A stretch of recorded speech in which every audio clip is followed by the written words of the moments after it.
My name is Lorna Dunn, and I am responsible for our cross-border trade sellers across Europe for eBay. My responsibility is to help sellers across Europe who want to grow and scale their business on eBay through export. eBay have an international buyer base of 147 million buyers. And we want to help and support our sellers to reach that buyer base across the world and help them export beyond their domestic market. When we meet with sellers, the feedback has been consistent in recent times.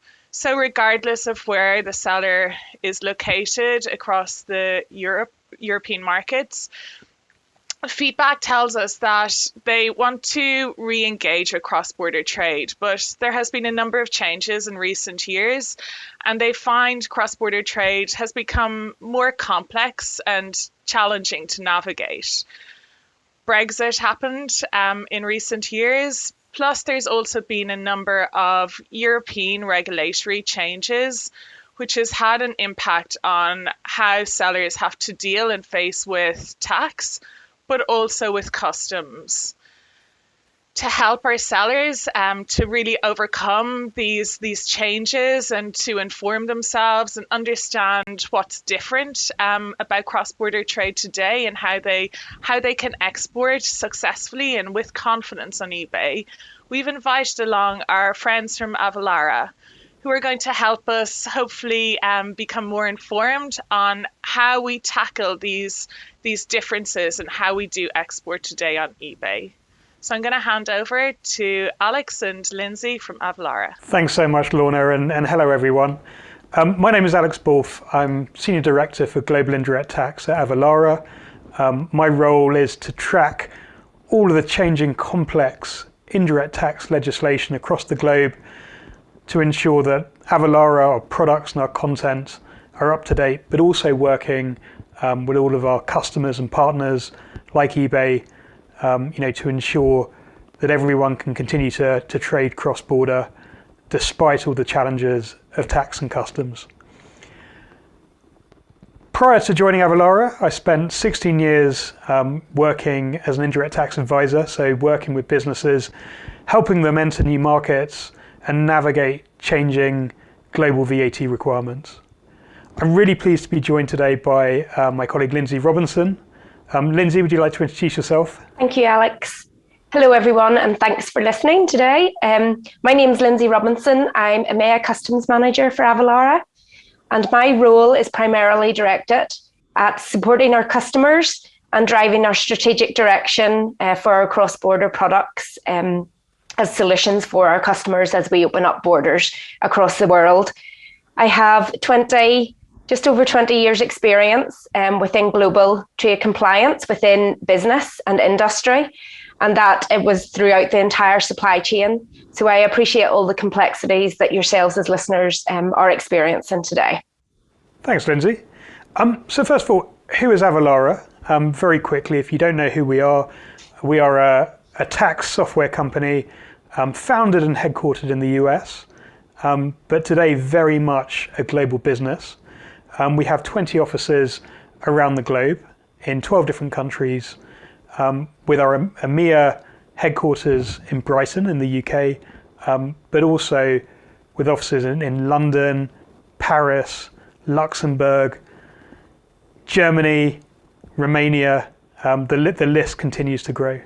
And we serve customers from over 95 different countries, and we provide technology solutions to calculate tax at the point of sale, but also to report and remit that to tax authorities across the globe.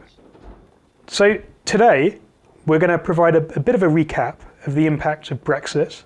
So what are the key indirect tax changes for VAT and customs duty resulting from the UK leaving the EU? We're also going to talk about the recent EU ecommerce changes that were introduced last year from July 2021. And then we're going to look at the import one-stop shop in a bit more detail and what that means to sellers, businesses selling to consumers in the EU, and what that means when you're selling through a marketplace, for example, through eBay. And then finally, we're going to consider the customs implications and how you can navigate making customs declarations into the EU. So first of all, I just wanted to look at some of the common challenges of making international sales, that we hear from customers and we hear from the market. And really one of the key issues is around hidden costs. There's obviously increased complexity when you have a cross-border supply chain. That could be importing goods, into the UK before packing, labeling, and then shipping to other markets, but also selling to customers cross-border, and that's really going to be the focus of this webinar today. And when I talk about hidden costs, that's also hidden costs not only for the business, but for the customer. When they're at home, they're buying goods, they don't want hidden costs. They want full transparency on the price, and they don't want shocks and surprises later on if they suddenly get demands for additional VAT or customs. It can lead to a very unhappy customer experience. There is quite a sad stat here that after Brexit, 46% of British retailers actually stopped trading into the EU. I'm really hopeful that that number has decreased in recent months, and part of the main aim of this webinar is to show you that selling into the EU shouldn't be too complex, and actually VAT and customs challenges shouldn't be too hard to face, and there are some very simple simplifications to help you overcome those challenges. Customer experience, as I said, is crucial, and one thing I think businesses can't do now is just rely on a DAP Incoterm model. You can't just leave it to the customer. Expect them to pick up any tax or border or customs duty at the border. If that's unexpected, it leads to a very unhappy customer experience. It makes goods very difficult to return and can actually lead to an increase in returns too. And returns is another key area to consider. I love this stat from Germany. 1 in 8 online purchases is actually sent back to the retailer. So statistically much higher than the rest of the EU. But with returns, you also need to consider the VAT and customs position. Because under some models, and if it's not handled correctly, that tax can be completely lost. And there's therefore another cost that either the business or the customer needs to bear. And then finally, tax compliance. It's difficult to understand, what a business needs to do to trade cross-border.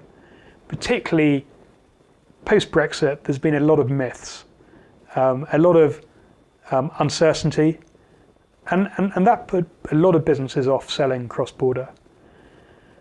And it's no surprise that actually, around the time of Brexit, Avalara's website, avalara.com, actually received over 2 million unique visits from businesses across the UK, across Europe, and across the globe. And that's because people were looking for answers.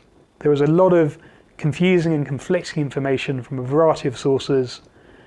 But now, over a year since the end of the Brexit transitional period, it's really time to look at the hard facts, understand in a pragmatic way how you can continue to sell into the EU. So what's been the indirect tax impact of Brexit? Well, we had a transitional period, and that ended on the 1st of January 2021 last year. Up to that point, nothing really changed from a VAT or customs perspective. It was business as usual. However, from January last year, as the UK is no longer an EU member state, the UK is no longer part of the single market or the EU customs union. So what does that mean? Well, it means that UK businesses can't rely on the historic distance selling thresholds. The first sale to the EU is taxable. There is no de minimis limit. There is no option to continue to charge UK VAT when selling below a threshold, because all sales now are export sales from the UK. So in any event, they're always going to be zero rated 0% UK VAT, but then the issue is charging, calculating, remitting VAT in the destination country within the EU. And because there is now a customs border between the UK and EU, customs declarations are required. Goods can't freely cross the border now without paperwork. There needs to be a declaration. And then import VAT will ordinarily be due at the border, and customs duty as well for consignments over €150, which is the threshold when customs duty is applied. And the first 6 months after the transitional period, from the 1st of January to the end of June last year, was a bit of a nightmare for UK businesses. Businesses had to find a pragmatic way of clearing goods into the EU, clearing customs, finding a way of coping with the new EU VAT rules and the new relationship between the UK and the EU. But the good news is, from the 1st of July, things changed. The European Union brought in its long-awaited EU e-commerce VAT package. And what this meant was a change to the rules, but a streamlined option of complying with VAT to register, charge VAT, and remit it. And in fact, special rules were also introduced for trading on marketplaces to make it easier for the underlying sellers. So what are the main changes under the EU VAT e-commerce package? Well, first of all, there used to be an exemption for import VAT for low-value goods. So any goods below €22 were generally exempt from import VAT. They could travel across the EU border without any import VAT being levied. That has now disappeared, and so all sales into the EU from outside the EU, including the UK, or from China or the US, or any market outside of the EU, are now taxable and subject to VAT. However, as I said, there is a streamlined, simplified registration and VAT return, and this is called the Import One-Stop Shop, or IOS. And this simplification is for low-value goods, for consignments with a value under €150. Under IOS, VAT is actually charged at the point of sale rather than being collected at the border. And that means there's no further tax collected at the border because there's no additional import VAT charged. And because the goods are below 150, they then clear through a green channel with no customs duty. So looking at IOS in a bit more detail, what is it? Well, it stands for the Import One-Stop Shop. It's a simplified model for registering and reporting sales from outside the EU to consumers in the EU for consignments below €150. So IOS can be used when the goods are shipped from any location outside the EU and sent directly to consumers across the EU in any of the EU countries.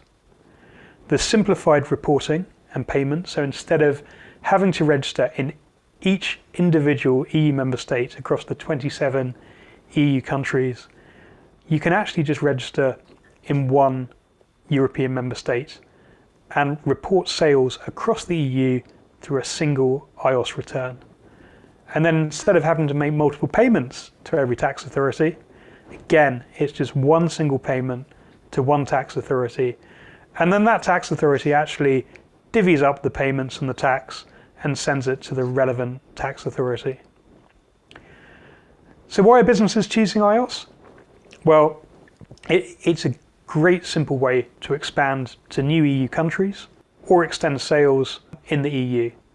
It can lead to a much better customer experience because you're taking away import VAT from the border to actually charging it in a transparent manner at the point of sale on the invoice to the customer, and therefore there shouldn't be any additional tax or customs duty to pay, and the goods will enter the EU through a green channel, a fast release, with no additional tax or duty to pay.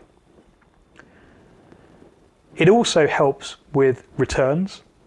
So historically, when goods were imported into the EU and the consumer paid import VAT, when they return those goods, that import VAT would generally be lost, a genuine cost to the business or the customer. But under iOS, if there's a return, that VAT can simply be credited to the customer, and the seller takes a credit in their iOS return, so they get a refund of the VAT.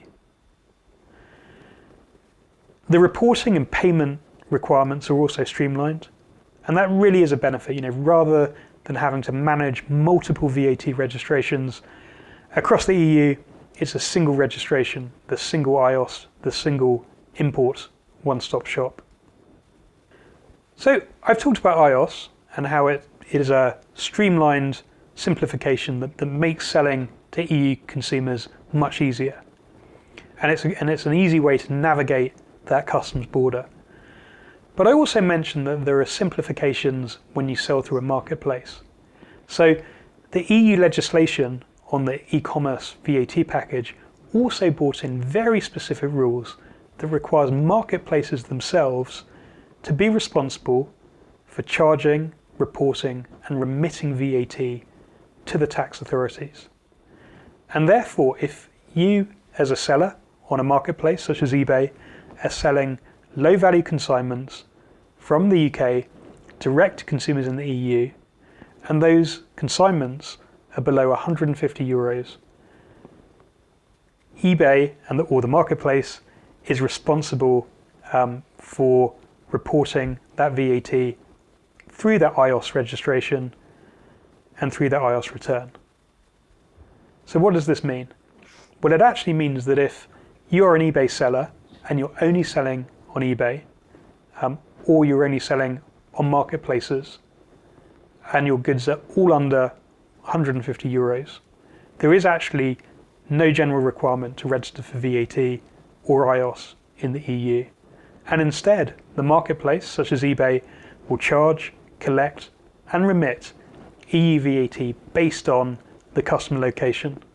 And that will be reported through the marketplace's iOS number.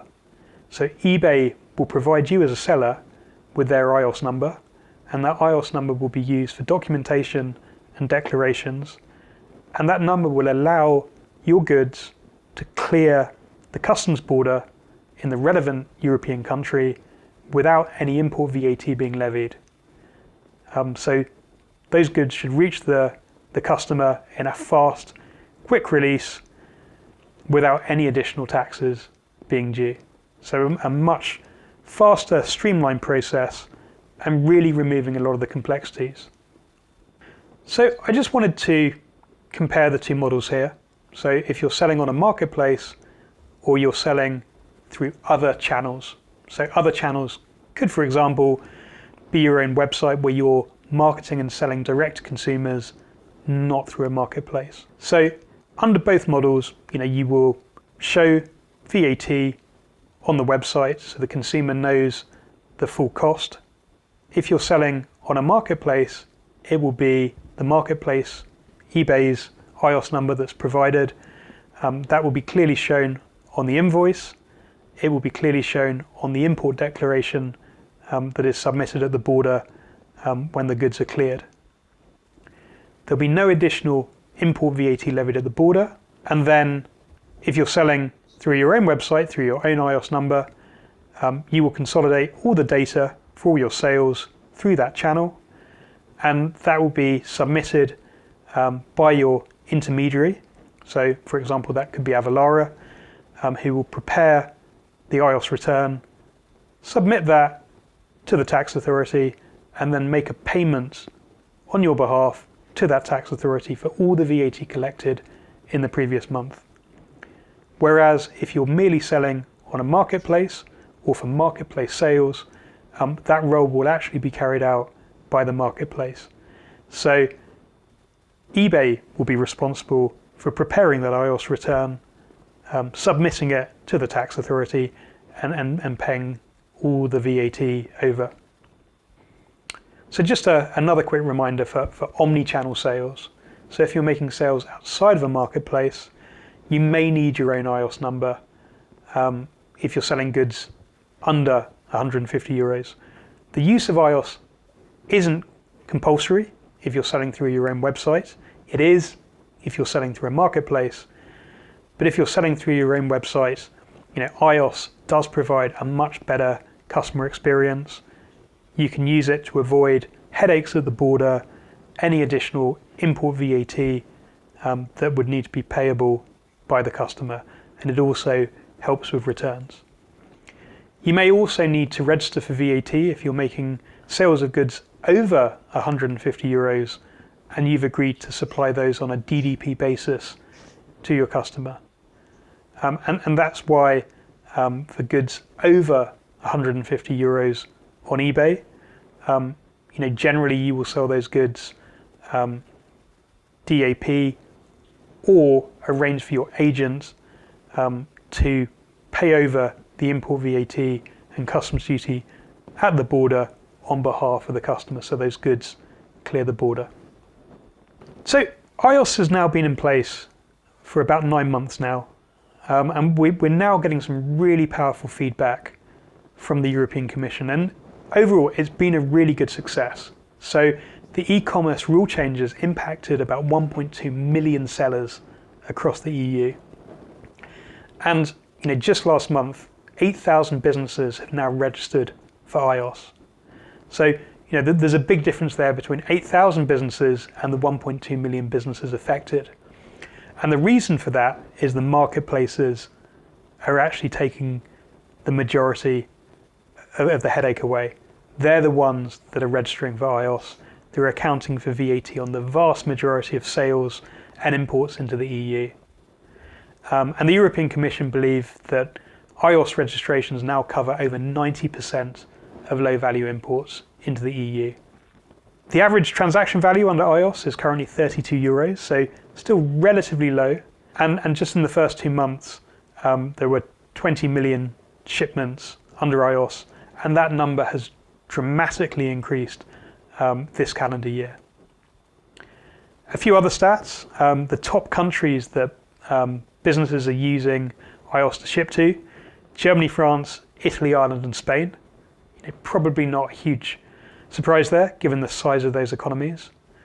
And the top 3 ship from countries, so the businesses, really using iOS: Great Britain, China, and the US. Again, no real surprises there. And it's great to see British businesses using iOS to unlock the EU market again post-Brexit. There have been some examples of goods being stuck at customs. This really is in the minority, and there have been some cases of double taxation where the consumer has had to pay import VAT to release those goods. But really, that's because generally the seller has made a mistake. Maybe they haven't declared the right iOS number, or the number hasn't clearly been shown on the declaration or the invoice. So, do follow advice from eBay. eBay will share their iOS number with you and provide you with clear instructions on what to do with that number. So iOS just covers the EU, so all of the European member states. Just as an FYI, there are a lot of other countries around the world that are introducing very similar concepts. The idea that VAT will shift from being charged at the border as import VAT to instead being charged by the seller at the point of sale. So if you're making sales to Switzerland, Norway, they have very similar rules, with relatively low thresholds and their own thresholds for the consignment value. If you're selling further afield, Australia, New Zealand, they all have very similar rules too, and more countries will introduce this. It will become the new norm. Countries such as Singapore and Malaysia will be introducing this next year. But again, a lot of these countries will also have marketplace rules. So do stay up to date with the latest guidance from eBay to understand, when you have a requirement to register, or whether eBay would in fact do that on your behalf. Right, I'm now going to pass over to my amazing colleague Lindsay, who's going to consider the customs requirements for selling to the EU. Thank you, Alex.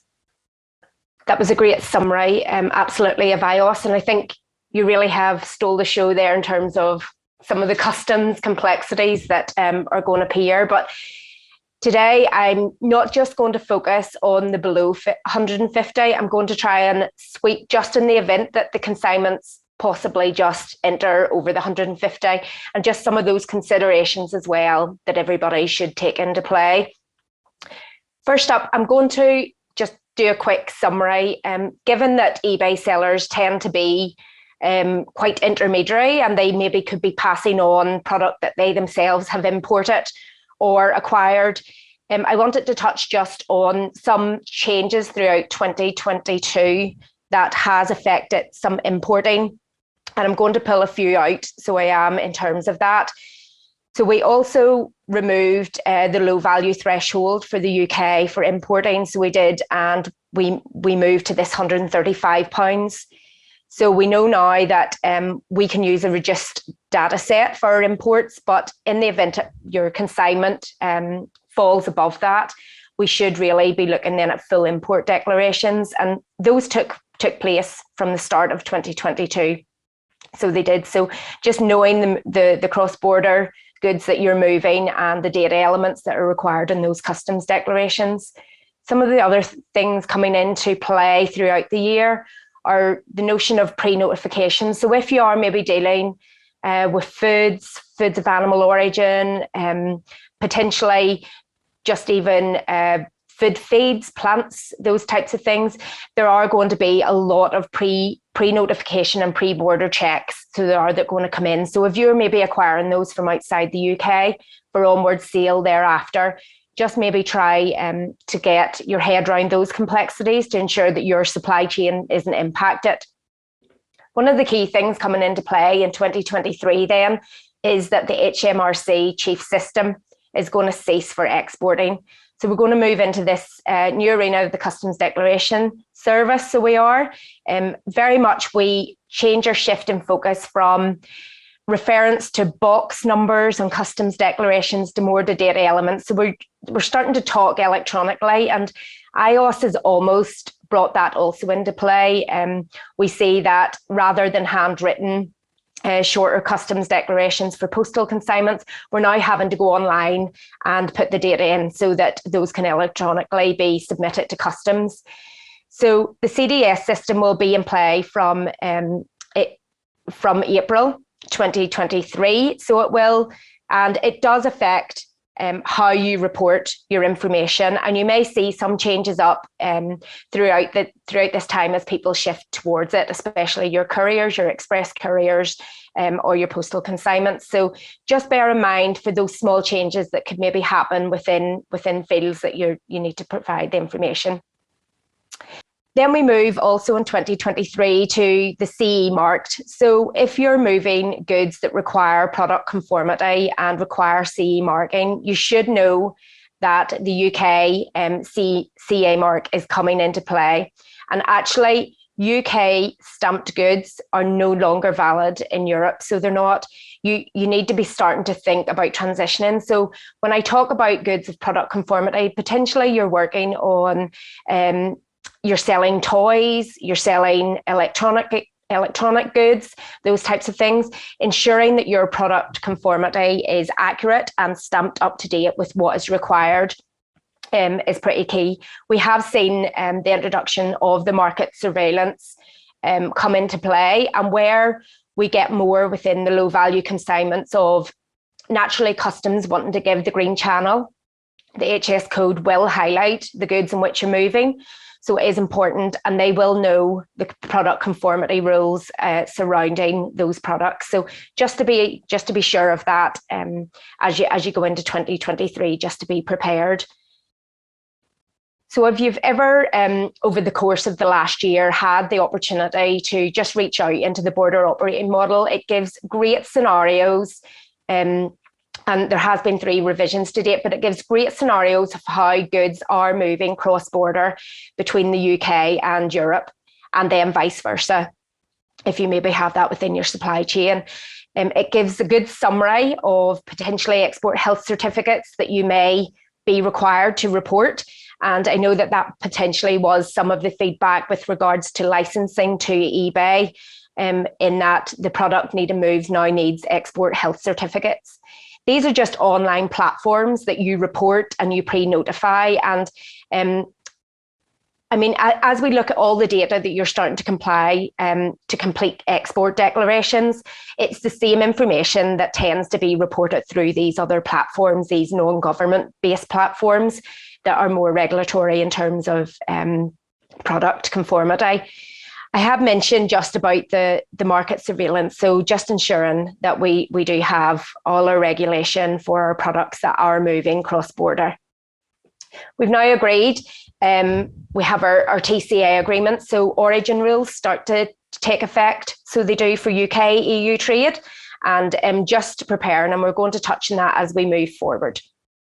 The 2021 easements that came to an end then was the UK were quite lenient given the impact of COVID, the impact of Brexit, to allow traders to bring goods into the UK from Europe without actually completing customs declarations at the border. So if you have been trading in goods from Europe, maybe European suppliers, and you have facilitated those into the UK before selling on, you should be aware that those easements are now ceased, and we're now into full declaration mode. Also, your supplier declarations of origin, it's key that you critically hold what origin your goods hold so that that follows the product through. And then our returns goods extended period. So if you have sold into Europe, so you have prior to Brexit, your return into the UK is now extended, so it is to the 30th of June 2022. So that allows you to bring them back to the UK in the event of product failure or just a return by a customer for whatever reason, up until the 30th of June. And that lets you bring them in duty free without any hassle. If we look on to some of the core kind of information that has to be declared on customs declarations. So if you haven't went beyond Europe before, for instance, rest of the world selling, these are the 4 key instruments that customs require in order to determine our customs duties, our import duties, and what product is actually being traded. So under IOS, we still need this core information, so we do, but it's just in a shorter format. So less of the statistical data is required under the IOS scheme, but the core fundamentals are still need that focus. So we look at classification, origin, value, and any duty reliefs. And duty reliefs really is, can you capture on any trade agreement or origin rules that potentially come into play? So a little bit of a summary. If we go to the World Customs Organization in 2022, we went through a 5-year revisit. So we did on HS classifications. And what that meant was that any commodity codes that potentially had low trade volume that were now becoming obsolete got removed. Maybe some new technology related products, for instance, 3D printers, smartphones, drones, got introduced under their own classification. Any products, and I suppose this is particularly important as we go into some trade sanctions, any products that they now wish to monitor or compliance. So from statistical reasons, they're wanting to keep an eye on as a World Customs Organization. Those have been introduced. And then off the back of that, it starts to revisit just within country. So we go into the UK, introduce their own 2022 integrated tariff, and the EU, their 2022 combined tariff. So what I would say is that if you have potentially classified your goods prior to the introduction of this in January 2022, that you maybe have reflection on the correlation tables that are available that allow you to transition below in order to update. What it will mean is supplementary declarations should refer to the commodity code. So where you maybe within your IOS are required to put your classification on your customs declaration, just ensure that it is valid, because what will happen at the customs border, if it's invalid, it will be rejected. And that is reflecting back on what Alex mentioned, there has been lesser under IOS of goods being stuck at customs, but there still is inaccuracies in some of the information being declared, and that potentially could be one of them. If we reflect just on what an HS classification code is and just how we manage that, and also from a trading practice and your customer experience, just really to understand what is the final sale price to the customer if we took their lens. So ultimately what happens is that under the whole World Customs Organization, we do have 6 digits which are globally accepted. So anyone within the customs organization, any countries that have signed up to that, will all be consistent with the first 6 digits. Once we get down into our own country regulation and our own tariff, we then move to the last 2 to 6 digits. So we move from 8 digits possibly through to 16 in some cases. Now, the UK, from a UK perspective for exporting, we are required to declare 8 digits. So we are on your customs declaration. So just being prepared for that is good. So if we reflect on a few on the next slides, you will see from a customer experience what that could really mean to them under a DAP model. So here we have a sandal. And from this, you can see from an Australian perspective, United States perspective, and Japan perspective, the classification all changes as it goes through. But the key thing that we need to identify is that also does the duty tariff to the customer. And that will be the same for Europe. So it will. Here we can see Europe introduction. So if we consider maybe trading in alloy wheels, for instance, Europe would incur a 7.5%. China, on the other hand, anything from Chinese origin would actually have a 30% tariff applied to it. And then anything from the USA would have a 6.5% tariff. So just being aware of those is pretty crucial. That could be the difference between goods being returned to you and not under a DAP model. Okay, if we move on to origin and what the EU-UK trade agreement says about origin. So the key is that if you have acquired goods and are selling on just as intermediary, the chances are that repacking, maybe cleaning the goods, will not be sufficient transformation to amend the origin of the goods. What needs to happen is that you need to add sufficient value to the product before moving it into Europe. So where we talk about origin, the key is that this is for maybe consignments that are going beyond the 150. If they're less than 150, this is less important because customs duties are not being calculated. But if consignments are going over the 150, origin will play a key fact. So just depending on how you wish to consolidate your goods for shipment is pretty important. Origin will, as I said, is one of the fundamental things that we will report. When it comes to IOS or low value consignments, you have an option. So you do as to whether you want to, if you have the origin, to report it. So when we talk about valuation, which is pretty key, Alex gave some key feedback that low value consignments are relatively low, but valuation plays a super fundamental important in calculation of that, and failure to report the correct valuation could have consequences in the event that the package just goes through random inspection and they are not the product that has been declared or the valuation that has been declared in the invoice. So I wanted just to cover on the next slide what the valuation mechanism is that you should report as you prepare your customs declaration. So under GATT for the year 1994, which has came from the World Trade Organization, the primary basis for customs value is the transactional value. And what we mean by that is the customs value of imported goods shall be transaction value, that is the price actually paid or payable for the goods when sold for export to the country of importation. So your invoice is absolutely key as to ensure that it is consistent with what is on the customs declaration. As we go on, I will mention just that when it comes to IOS, the consignment of an individual consignment can't be over the 150, but multiple items within that consignment can take you up to that threshold. So in the event that potentially you are selling goods, it's maybe a returned or item and you're replacing the goods and it falls under that there is no sale really taking place, it's just a replacement product of a returned item.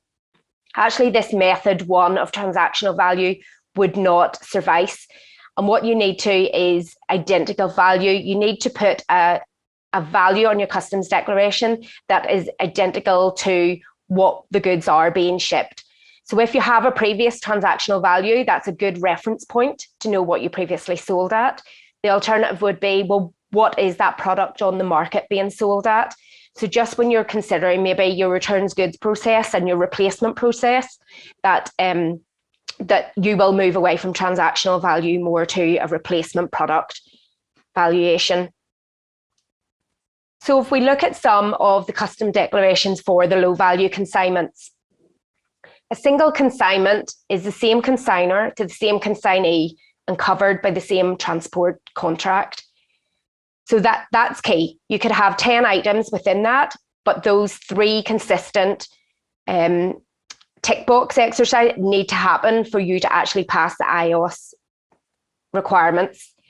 We have our postal 22 versus our express carrier, and the difference between that is that you will see, for instance, Royal Mail, and you will see differences in how DHL and UPS, FedEx carry the information. They all have pretty much turned digital, as I had mentioned before, but you will see the express carriers just prompt for that little bit more information. Where in a CN22, you will have the ability to put a description of the goods in, a quantity, and if you have the ability to know the HS tariff code and the origin, then yes, absolutely add it. But from an express courier, that will be fundamental to how you prepare those. We move to this super reduced data set. So I've placed a link there as to what is required within that. So it's 24 data elements that are captured, lesser statistic and more reference point as to key information that customs authorities are wanting to consolidate. There's also a customs procedure code specifically for IOS. So it's important that if you're using the postal consignment or you're using the express couriers, that you have the IOS number present, because that will trigger the customs procedure code that's required to inform that there is an IOS shipment when it arrives in the country of destination. So the physical process then of IOS, the key is to include the IOS VAT identification number, make that very clear on invoices, and also within your transport booking reference. Customs will validate the IOS identification number, so they have a tool to be able to validate. If the goods are validated, they will be exempt from the VAT and the customs duty at import. But if they're not validated, if that IS number doesn't get the green light, the customer will be charged at import. So they will, and that could be to the detriment of your sale. I must make it clear that customs are under no obligation to be able to validate a missing or incorrect IOS identification number. And this becomes extremely difficult when we think of how the postal and the express couriers are actually digitally sending the information to customs. They're doing it in bulk format. So whilst there's the barcode identification, in the background, they're actually consolidating hundreds of shipments. So they are for a bulk filing. So if computer says no to that IOS number, it's maybe just a keyed wrong in your master data and your setup of your shipment. There's no ability, so there isn't, to amend that. And the goods then will actually incur the import duty and the customs. So just to be aware, and that goes back to Alex's point just on the double taxation and how potentially that could happen. So our compliance, what do we need to do? So we need to ensure that the value does not exceed the 150, but also if it does, that we accurately prepare a full customs declaration. and we need to prepare ourselves that the product conformity is still applicable. Goods can still be pulled for inspection just because it's IOS. It does not mean that under the HS classification declared that the goods cannot be pulled for inspection. So that's pretty key. So if we reflect back on what we need to really consider and go back into our business model and review just in preparation for building our export market, we should focus on our classification, we should focus on our valuation, and importantly, our origin, if we're wanting to ensure that any consignments above the 150 can actually use the free trade agreement and import into Europe with free duties. So I'll just pass you back to Alex, just to wrap up. Thanks, Lindsay.